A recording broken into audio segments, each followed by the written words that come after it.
Jamhuri ya Kidemokrasia ya Kongo imelazimika kufunga kambi yake ya mazoezi ya kabla ya kombe la dunia katika mji mkuu Kinshasa, kufuatia mlipuko wa Ebola mashariki mwa nchi hiyo.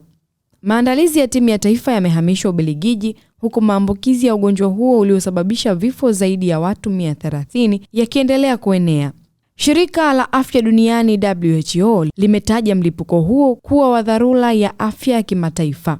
DR Congo inatarajiwa kucheza mechi za kirafiki dhidi ya Denmark tarehe 3 Juni nchini Ubelgiji na Chile Juni 9 nchini Uhispania kabla ya kuelekea kwenye kombe la dunia. Shirika la Afya la Umma la Marekani limepiga marufuku kuingia kwa watu wasio wa Marekani ambao wamekuwa katika Jamhuri ya Kidemokrasia ya Kongo, Uganda au Sudani Kusini katika siku 21 zilizopita ili kukabiliana na mlipuko wa Ebola.